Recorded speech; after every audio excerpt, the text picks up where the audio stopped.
Okay, Assalamualaikum and very good morning to everyone. So we continue our science class for today. So for today, I will continue with chapter 4, human health, with subtopic 4.2, the body defense.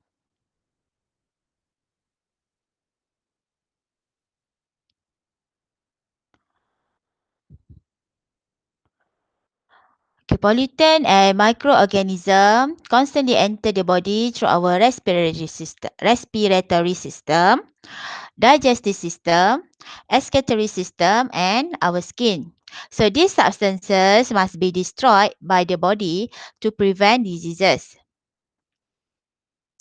So we have two types of body defense. That is non-specific body defense mechanism and specific body defense mechanism. Non-specific body defense mechanism, we have two types, first line body defense and second line body defense. For specific body defense mechanism, we have third line body defense. Okay, in first line body defense, we have skin and mucous membrane. Okay, in your textbook, you can refer page 83. So our skin, the human skin is made of a tough layer and it is difficult to be penetrated by the microorganism. Microorganism can only get into the body if there is a wound or if the skin is injured. So the sweat and sebum is secreted by the skin contain chemical that can kill the microorganism. For mucous membrane, a mucous membrane is a membrane that lines the digestive tract and respiratory tract. So the microorganisms that enter the respiratory tract are filtered by the nasal hair and trapped by mucus liner in the nasal cavity. For example, bila kita bernafas, when we are breathing, if there is dust, nasal nasal hair will trap the microorganism. Contoh dekat hidung kita ada bulu hidung. So dia akan tapislah debu-debu ataupun microorganism that enter in our body. So the microorganism that enter the respiratory tract are filtered by the nasal hair and trapped by the mucus lining in the nasal cavity. Okay, and then we have earwax, tears, and vaginal secretion also function as an antiseptic that kill microorganism.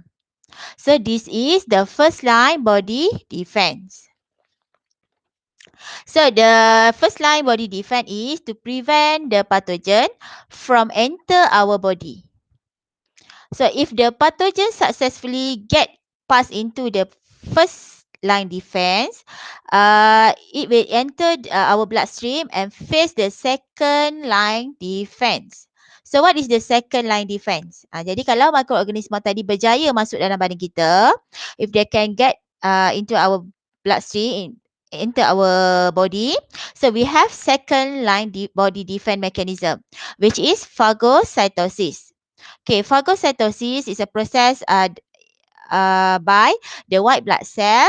We call it phagocyte, and the white blood cell engulf and digest the pathogen using enzyme through phagocytosis. Ini proses dia. Bila ada bakteria ataupun pathogen, the white blood cell will engulf the bacteria and digest the bacteria. So this is, we call it phagocytosis. Okay, what happen if the pathogen succeed passing through the second line defense? So our body, the pathogen will defend by our third line body defense mechanism. Jadi bila pathogen tadi berjaya melepasi second line defense, we have third line body defense mechanism. Okay, this is the specific body defense mechanism. Okay, kenapa specific? Because we involve the production of antibodies. Okay, antibody is a protein produced by the white blood cell into the bloodstream in response to antigen. So dia akan fight our antibody that produced by the white blood cell will fight the pathogen. Okay, the pathogen or antigen. Antigen is a foreign substance that come from outside of the body and induce the production of antibodies. So example of antigen are pathogen, toxin molecule and blood cell from the other blood group. Okay, jadi the antibody will attach to the antigen. So this is the third line body defense mechanism. So this is it involve the production of antibody when the pathogen enter our body.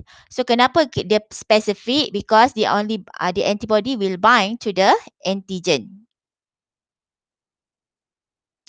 Okay, ini the body defense mechanism. So tadi we have non-specific body defense mechanism, first line defense and second line defense. Okay, first line defense tadi kita ada skin and mucous membrane. So kalau pathogen tadi berjaya melepasi first line defense, we have second line defense which is phagocytosis. The white blood cell engulf and digest the pathogen. That is the phagocytosis. If the pathogen enter our body, it pass through the second line defense, we have third line defense. So here the antibody attached to the pathogen. So this is to prevent the pathogen from entering a host cell. So the antibody cause the pathogen to clump together. So it will bind, the antibody will bind to the antigen. So this is the third line body defense. So this is the specific body defense mechanism. Okay, now we move on to immunity. Okay, what is immunity? So immunity is the body ability to fight against pathogens or harmful microorganisms. We have two types of immunity, passive immunity and active immunity. Okay, what is passive immunity? Okay, passive immunity means we receive the antibody from outside of the body. Okay, this is passive immunity. The active immunity is the antibody produced by the body. So inside the body. So this we call it active immunity. Okay, passive immunity, body gains antibody from external source. Where we have two types, natural and artificial. Okay, what is natural passive immunity? Okay, we can obtain the natural passive immunity when a baby receive antibody from breast milk or placenta. So, jadi bayi dapat natural passive immunity from breastfeeding. Bila mak dia susukan dia akan dapat the antibody from the breast milk. So, that is the natural passive immunity. Okay, another one is from the mother's blood that flow across the placenta. Jadi bayi dapat perlindungan dari antibody mother's blood. Darah ibu dia yang mengalir melalui placenta. So dia akan dapat the babies get the antibody from the mother's blood through the placenta. So this is the natural passive immunity. And then we have artificial passive immunity we obtain when a person body injected with antiserum contain antibody. Okay, antiserum is a blood plasma. Okay, for example, the antiserum will fight against pathogen without interrupting the patient immune system. So antiserum is a clear liquid in the blood that contain antibodies to prevent the disease. Ini contohnya bila seseorang dipatuk ular, so we will inject the person with antiserum. Okay, this is the graph for passive natural immunity. So the natural passive immunity, the immunity is temporary and short-lived and lasts for the first few months after the birth of the baby. For artificial passive immunity, the immunity is fast and temporary. Okay, this immunity, this type of immunity, passive immunity, the kesan dia, okay, the effect is temporary. Okay, this for artificial passive immunity, the immunity is fast and temporary. Contoh, you will look at the graph. So when the first anti-serum injection diberi, kesan dia bertindak balas serta-merta tetapi sementara sahaja to save that person from the disease, untuk selamatkan seseorang itu dari sesuatu penyakit. Okay, then we get second anti-serum injection. Sama, the immunity level melepasi immunity level. So the effect is temporary but fast.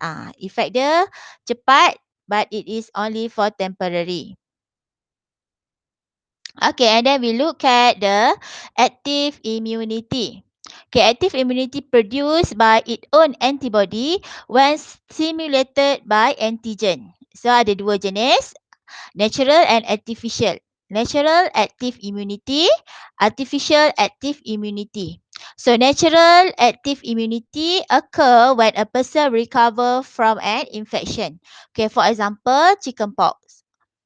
Okay, artificial active immunity occur when a person body injected with a vaccine to produce antibody. Okay, example, we have BCG vaccine, HPV vaccine.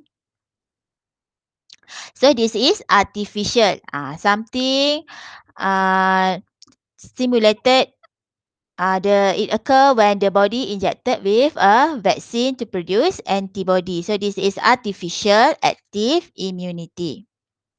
Okay, here is the graph of active natural immunity. So it occurs when a person recover from an infection. The immunity lasts longer after the infection. So look at the graph. So during the first infection, the antibody produced at low level and does not achieve the immunity level. But if the person get the second infection of the disease, our body will produce the antibody produce exceed the immunity level and the immunity is achieved. Nampak? Bila dia dapat serangan penyakit untuk kali kedua, badan dia menghasilkan sistem pertahanan dan melepasi immunity level. So, immunity dia lebih kuat. So, the effect is long after the infection. Kesan dia bertahan lebih lama. So, this is active, natural active immunity. So for example, chickenpox, and then we look at what is the artificial active immunity. Okay, artificial occur when a vaccine contain a dead or weakened pathogen is injected into the body, and the immune system respond by producing the antibodies. So artificial ni, artificial active immunity kita dapat melalui suntikan vaksin. So the immunity lasts longer after the infection. So biasanya vaksin kita sama ada satu atau dua dos ataupun tiga. Depends on the type of vaccine. So we look at the graph. This is active artificial immunity. The graph show first vaccine injection. Okay, nampak suntikan yang pertama dia masih tak achieve immunity level, but when we get second vaccine injection, the immunity level the antibody produced exceed the immunity level. So the immunity is achieved. Nampak, bila melepasi immunity level ni barulah badan kita mendapat our immunity is achieved. Kena melepasi immunity level. Okay, so this is the active artificial immunity. So kita dapat through the vaccine injection. So vaccine injection ada contoh dia tadi, we have BCG, we have last year pelajar perempuan dia dapat HPV vaksin, itu suntikan HPV to prevent bara rahim. So kamu dapat 2 dos kan? Okay, now we move on to immunization. Sama juga macam sekarang ni, for COVID-19, kita dah ada vaksin, so semua orang pun sedang tunggu untuk dapatkan suntikan vaksin kan. So itu adalah vaksin is artificial active immunity. Okay, immunization. What is immunization? Immunization is an effort to stimulate the body defense against infection by injecting vaccine. So this is a table show the vaccination schedule in Malaysia. Biasanya dari bayi kamu dah dapat suntikan sejak lahir. Apa suntikan dia? Kita ada BCG dose 1 and then hepatitis B. Bila awak umur 1 bulan, you get hepatitis B dose yang kedua. And then dose 1, 2, 3, kamu akan dapat suntikan DTaP, a combination of diphtheria, tetanus and pertussis. And then you have IPV for polio vaccine, protect against polio. So this is the table show the vaccination schedule in Malaysia. So kamu semua pun dah pernah dapat suntikan vaksin. Sejak kecil ibu kamu atau your parent vaksinkan kamu. Ini dia punya jadual. So sejak lahir, umur 1 bulan, 2 months, 3 months, until lah 80 years. Until 15. Nanti form 3 you akan dapat tetanus vaksin. So you boleh refer lah this table. So this is the vaccine that given to you. Okay, causes that weaken the immune system. So this is sebab-sebab yang melemahkan our immune system. If we exposed to the polluted air, if we get stress, exposure to pesticide and excessive intake of sugar. So semua perkara ni melemahkan our immune system. So macam mana kita nak tingkatkan our body immune system? Okay, so you should practice all this to strengthen the immune system. So make sure you're not smoking and then exercising and inhaling fresh air and then get enough rest and sleep. Doing health examination. Selalu melakukan check up di klinik dan hospital so that this untuk meningkatkan lagi your immune system. Ini antara yang kamu boleh buat lah. Make sure you jaga kesihatan. So antaranya you need to exercise and eat balanced diet, get enough rest and sleep, then doing the health examination and not smoking. Okay, I think that's all for today. I want you to do the activity books, page 45 and 46. And then we see you in the next class next week. Okay, see you next class next week. Okay, bye. Assalamualaikum.